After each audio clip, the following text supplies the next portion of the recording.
오늘 말씀은 예수님이 회당에서 말씀을 가르치시고 귀신을 쫓아내시는 그러한 장면입니다. 오늘 말씀을 우리가 먼저 이해하려면은 예수님 당시의 사람들이 악령에 대해서 어떻게 생각했는가라고 하는 것을 우리가 조금 이해할 필요가 있습니다. A. 랜들 쇼트라고 하는 박사님은 성서고고학으로 아주 유명하거든요. 이분에 따르면은 예수님 당시의 것으로 추정되는 이제 무덤이 발견이 된 거예요.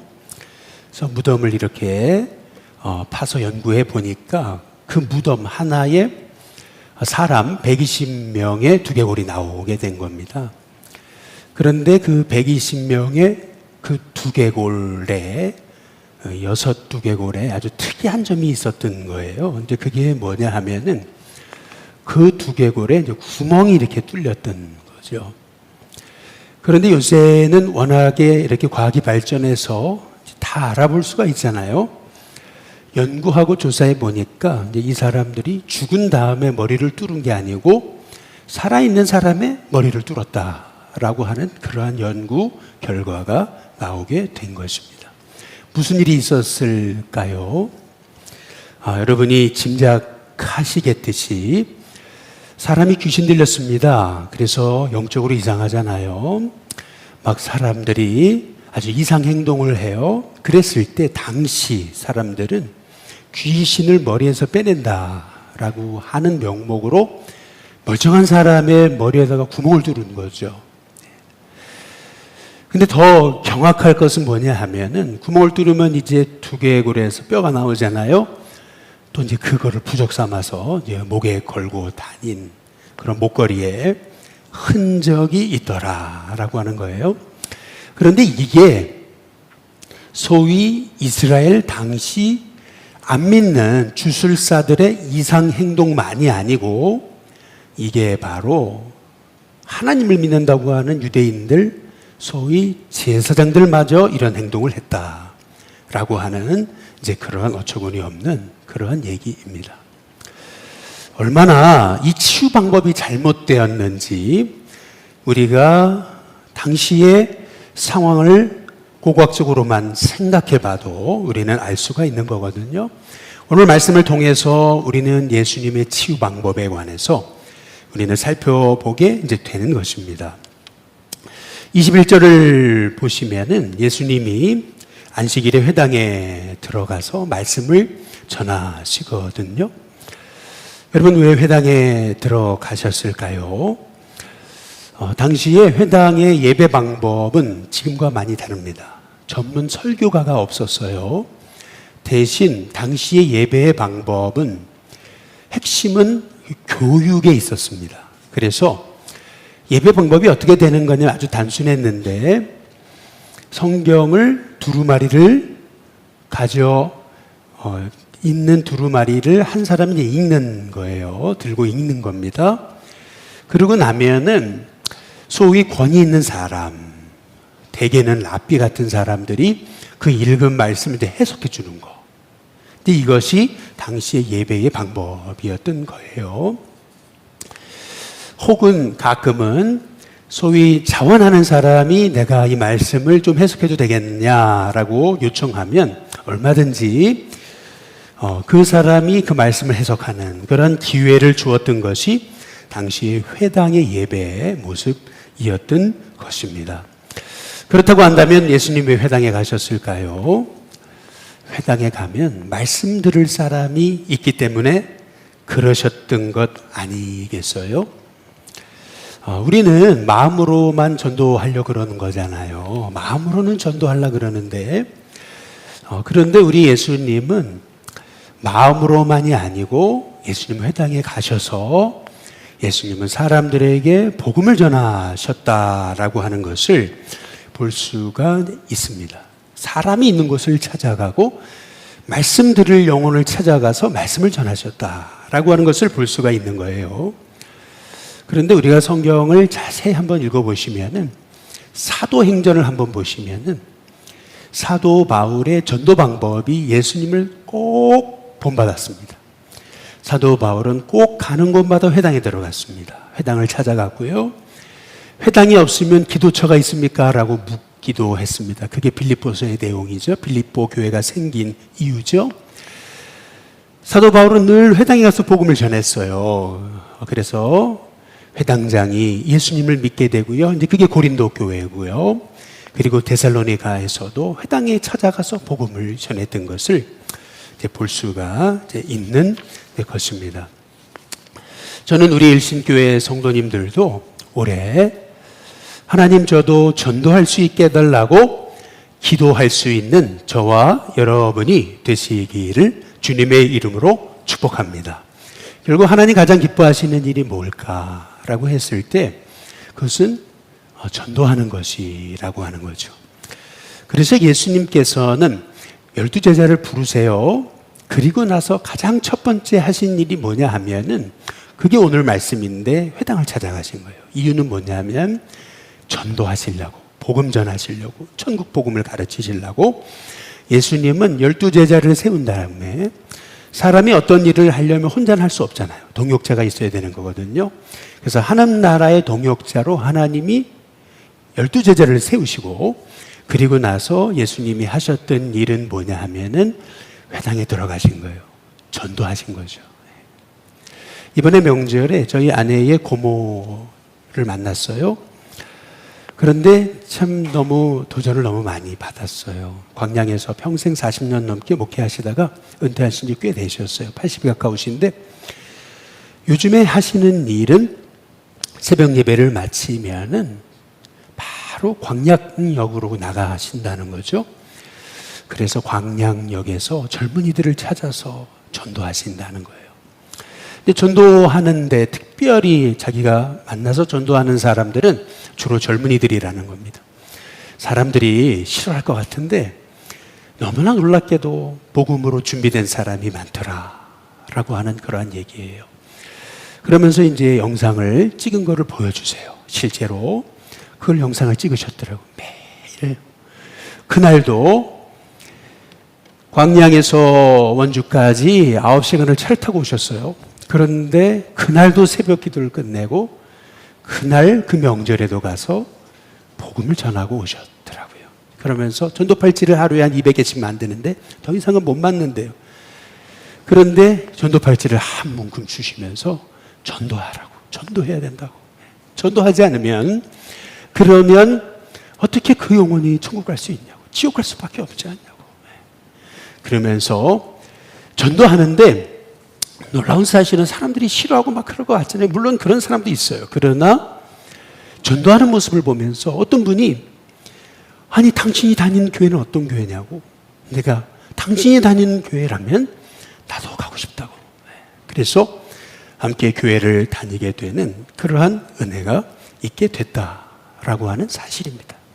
바라기는 저와 여러분의 삶이 여러분 한 사람 때문에 지옥 갈 영혼이 천국에 입성하게 되는 축복이 있도록 여러분의 기도의 제목이 하나님 나 예수 잘 믿게 해달라고 하는 것에서 넘어서서 이제는 나 때문에 바로 내 주변에 죽어가는 영혼이 예수님을 알게 해달라고 기도할 수 있는 저와 여러분이 되시길 주님의 이름으로 축복합니다. 오늘 말씀에 보면은 예수님 회당에 들어가서 말씀을 전하십니다. 그런데 이상한 일이 벌어지는 거죠. 거기 귀신 들린 사람이 있었어요. 귀신 들린 사람이 반항을 하는 겁니다. 마가복음 1장 24절에 보시면은 이렇게 얘기합니다. 나사렛 예수여 이렇게 얘기하죠. 마귀가 예수님을 불렀던 이름입니다. 많은 사람이 생각합니다. 귀신 들리면 생각이 이상해지는 줄 아는데 그렇지 않습니다. 귀신 들려도 알아볼 거 다 알아봅니다. 귀신같이 알아듣는다, 알아본다 그렇게 얘기하잖아요. 여러분 정확합니다. 나사렛 예수요. 아니 당시에 누구도 얘기하지 못했던 정확한 표현을 바로 이 마귀가 하고 있었던 것을 이제 볼 수가 있는 겁니다. 그 당시 이 마귀는 사실 세상에 도움도 안 되는 완전히 해가 되는 인물들이었잖아요. 그런데 예수님은 그 영혼을 치유하시거든요. 시작은 이거였어요. 마가복음 1장 24절에 보시면 나사렛 예수여 우리가 당신과 무슨 상관이 있습니까? 우리를 멸하러 왔습니까? 나는 당신이 누구인지 아노니 하나님의 거룩한 자입니다. 마귀는 예수님을 정확히 알고 있어요. 예수님이 왜 이 땅에 오셨는지 알고 있어요. 그것은 뭐냐 하면 마귀를 멸하러 오신 것이죠. 하나님의 아들이 오신 것은 마귀를 멸하려 하십니다. 그분은 하나님의 아들, 살아계신 자, 거룩하신 분. 마귀가 정확하게 예수님이 누구신지를 알아 이제 받든 것이죠. 저와 여러분이 이번 사순절에 그 누구의 이름보다도 예수님의 이름을 많이 부르시기를 주님의 이름으로 축복합니다. 그 어떤 것보다도 예수님 그 존귀하신 이름, 그 능력의 이름, 치유의 이름, 권능의 이름, 그 이름을 더욱 많이 여러분의 입술로 선포하고 또 찬양하고 또 고백하는 은혜가 있게 되시기를 주님의 이름으로 축복합니다. 예수님 이름 부를 때 하나님 나라가 이루어지는 것입니다. 예수님 이름 부를 때 내 삶의 문제가 해결되는 은혜가 있게 될 줄로 믿습니다. 마귀는 안 나가려고 그러잖아요. 어떻게 하든지 간에 이 영혼 붙들고 멸망시키려고 그 영혼을 사로잡고 있는데 쉽게 안 나가려고 그러죠. 그런데 당시에 이스라엘의 심지어는 제사장들조차도 귀신 들린 사람 그 머리에서 귀신을 꺼내야 된다고 사람의 머리 이마통에다가 그냥 구멍을 뚫어가지고 귀신을 쫓아낸다고 했던 그러한 그 말도 안 되는 그런 사회 문화 당시에 예수님은 어떻게 하십니까? 이게 바로 사람들에게 엄청난 충격이었던 거예요. 마가복음 1장에 25절에 보니까 예수님이 꾸짖으셨다. 마귀를 꾸짖으십니다. 나가줄래? 나가줄래요? 아닙니다. 선포하는 것입니다. 뭐 소리를 강력하게 꽥 지른다고 되는 게 아닙니다. 예수님의 이름의 권세를 의지하고 우리가 강하게 마귀를 꾸짖는 것입니다. 악한 마귀야, 예수님의 이름으로 떠나가라. 선포하는 거죠. 예수님은 꾸짖으시며 말씀하셨습니다. 잠잠하고 그 사람에게서 나와라. 저와 여러분의 인생에도 여러 가지 인생에 묶인 것들이 있어도 예수의 이름으로 선포하고 나와라. 선포하시면 우리 예수님의 이름의 권세로 여러분의 묶인 것들이 풀리는 은혜가 있게 될 줄로 믿습니다. 어떤 일이 벌어졌냐면 마가복음 오늘 1장 26절에 보니까 더러운 귀신이 그 사람의 경련을 일으키고 큰 소리를 지르며 나왔다라고 말하고 있습니다. 한 영혼이 마귀에게 짓눌려가지고 완전히 인생을 잃어버렸습니다. 도둑질 맞았습니다. 세상에 완전 해가 되는 존재가 되었습니다. 사람이 다 아는 사람이었습니다. 예수님 말씀 하나로 그 영혼을 고치셨습니다. 여러분, 결국 우리 영혼을 치유하는 것은 다른 게 아닙니다. 어떤 주술적인 방법, 주문 아닙니다. 뭐 남녀 호랑개교에서 하듯이 그렇게 주문 계속 외운다고 사람이 바뀌는 게 아니에요. 사람이 치유되는 게 아니에요. 오히려 사람이 이상해집니다. 사람이 진짜 치유되는 방법은 하나님의 말씀인 줄로 믿습니다. 말씀 앞에 마귀는 알아봅니다. 아, 이게 하나님 말씀이구나. 마귀는 떨게 돼 있는 역사가 있게 되는 줄로 믿습니다. 시험이 올수록 그래서 여러분 말씀 앞에 더욱더 바로 서시고 말씀을 붙잡는 저와 여러분이 되시길 주님의 이름으로 축복합니다. 그래서 야고보서 4장 7절에 보시면 너희는 하나님께 복종해라. 마귀를 대적하라. 그리하면 너희를 피한다. 예수님 이름 계속 부르는 사람, 여러분 마귀가 건드릴 수 없음을 기억하시기를 주님의 이름으로 축복합니다. 그런데 실은 마귀가 가장 두려워하는 사람이 있습니다. 그 사람은 어떤 사람이냐면 바로 하나님께 순종하는 사람입니다. 실은요, 오늘 우리 야고보서 4장 7절의 말씀을 다시 보시면 하나님께 복종할지어다. 이게 먼저입니다. 그리고 마귀를 대적하는 겁니다. 그럼 마귀는 떠나가게 되어 있습니다. 가장 큰 힘은 어디 있는 거냐면 내 지식, 내 능력이 있지 않습니다. 힘들고 어려운 일이 있습니다. 그러나 그럼에도 불구하고 하나님께 순종합니다. 하나님께 내 인생을 맡깁니다. 하나님께 딱 내 인생을 맡기는 것입니다. 그때 하나님이 그 인생의 어려움 중에도 하나님이 세상은 알 수 없는 힘을, 은혜를 우리에게 허락해 주실 줄로 믿습니다. 그때 사람들이 어떻게 반응하는 겁니까? 오늘 마가복음 1장 27절에 보시면은 다 놀라 그랬습니다. 서로 물어 이르되 라고 말하지 않습니다. 모두 놀랐습니다. 서로 얘기하는 겁니다. 이게 무슨 일이냐? 도대체 이게 어찌미냐? 이렇게 얘기하는 거죠. 권위 있는 새 교훈이로다. 어떤 이 제사장이라고 하는 직이 권위인 줄 알았고 어떤 물리적인 힘이 권위인 줄 알았습니다. 로마의 힘이 권위인 줄 알았습니다. 근데 아니더라는 거예요. 하나님의 말씀이 진짜 권위구나. 권위 있는 새 교훈이로다. 더러운 귀신에게 명한즉 귀신도 순종하는구나 라고 그렇게 말씀하고 있지 않습니까? 여러분, 실은요 가장 큰 전도는 뭐냐 하면은 내가 변화되는 것입니다. 실은 가장 큰 전도는 다른 게 아닙니다. 아니 저 사람이 바뀌었어? 아니 저 사람이 저렇게 새로워질 수 있어? 여러분, 그게 가장 큰 전도인 것입니다. 실은 예수님이 이제 공생애를 시작하시잖아요. 가장 먼저 하신 일은 제자를 세우신 거고요. 그리고 나서 가장 먼저 하신 일은 회당을 찾아가신 거예요. 그리고 귀신을 쫓아내신 겁니다. 근데 사실은 우리는 이 말씀을 통해 깨달아 알아야 되는 것은 이 사람이 귀신이 떠나서 변화됐을 때 사람들이 놀라서 도대체 이게 어떤 일인가? 그의 변화가 그들에게는 엄청난 복음의 증거가 되었던 것을 우리가 볼 수 있다라고 하는 것입니다. 그래서 우리가 정말 말씀에 순종하고 우리가 정말 겸손히 예수님 바라보고 늘 세상밖에 몰랐던 우리인데 예수님을 자랑하고 예수님 사랑하고 그렇게 예수님 때문에 행복해하는 우리의 모습 자체가 바로 이 땅에 죽어가는 영혼을 향한 전도인 줄로 믿습니다.